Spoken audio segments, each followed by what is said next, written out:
Hello everyone on YouTube, MainManSWE here. Hoping you're all doing awesome as always and torturing yourselves, playing Tekken Ranked. It's so much fun, right?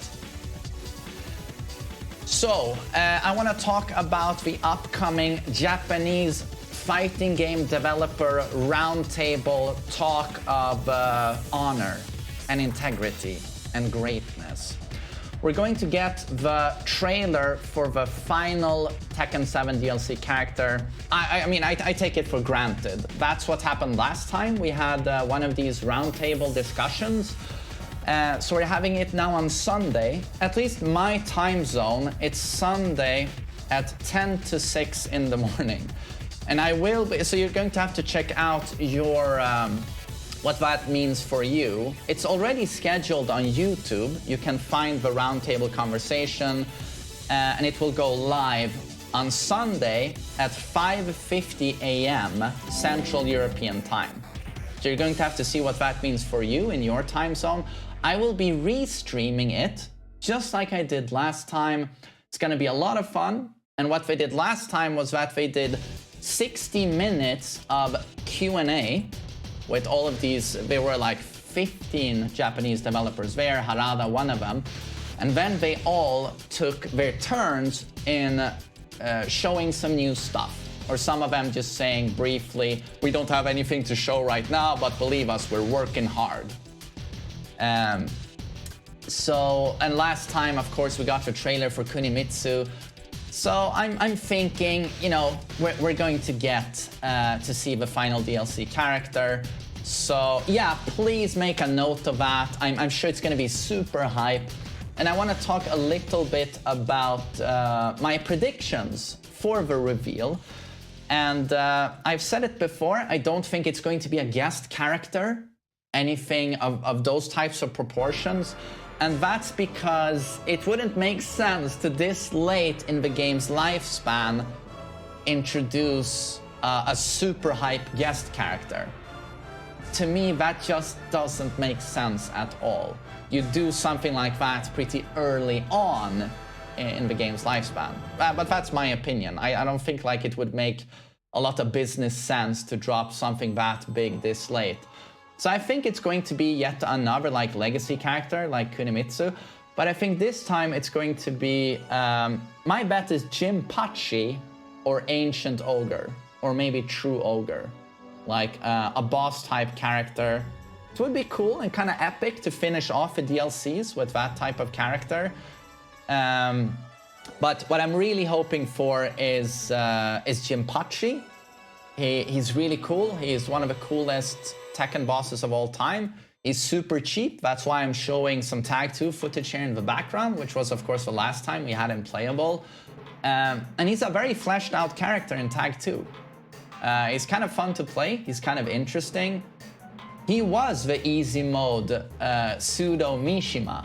Kazumi took over that role in Tekken 7, but he used to be an easy mode Mishima with actually a 14 frame down for 2.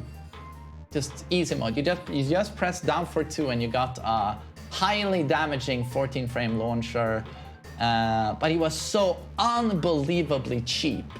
So if it is him, yeah, get ready to get really frustrated with the character. But I would just love to see what they do with him, you know, with his mouth, stomach, you know, with the teeth and his laugh. And there's potential for a really cool rage drive and rage art with him, I think. And considering they just keep making rage arts longer and longer, I'd love to have a Jinpachi 20-second rage art.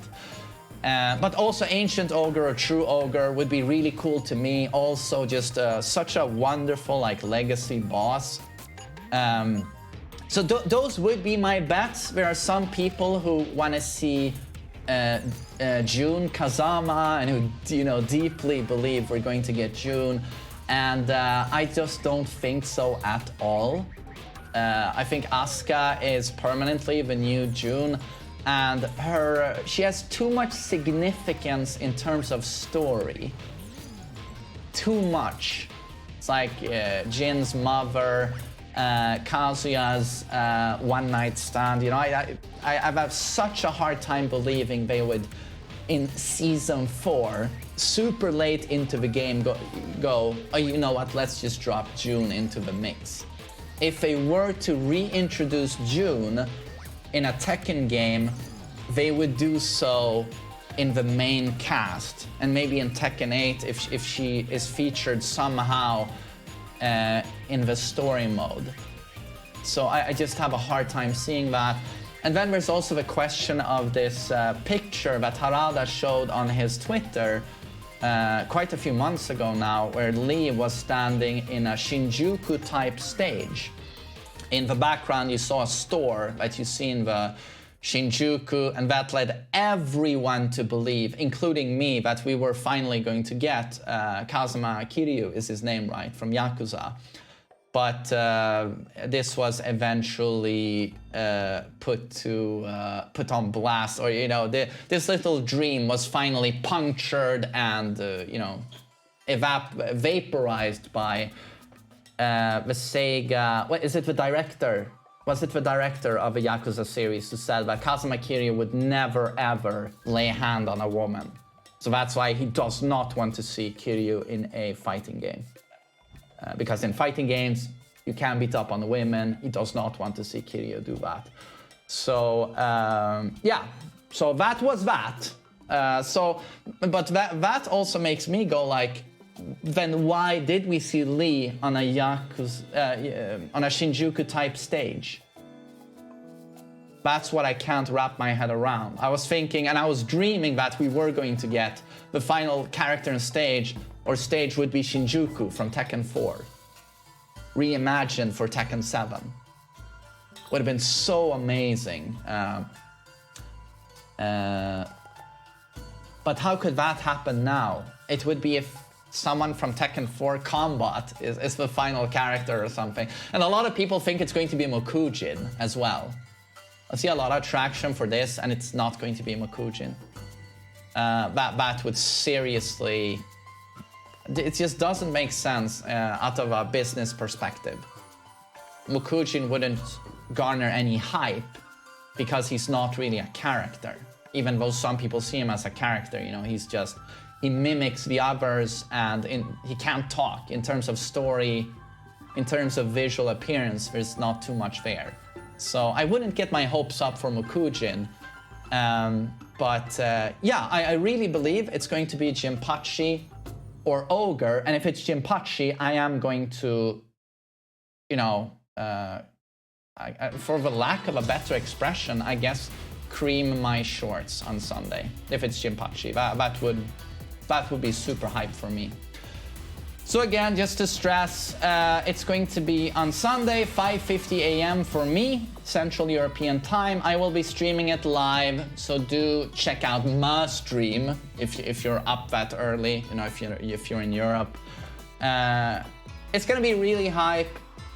Season 4 started out really great, and now we've had some trouble with the netcode again. The game is super unstable. Kunimitsu is not that hype to me. So I would really like it if Season 4 gets gets back on track with a really cool final DLC character. Would be awesome. So thanks for listening to me.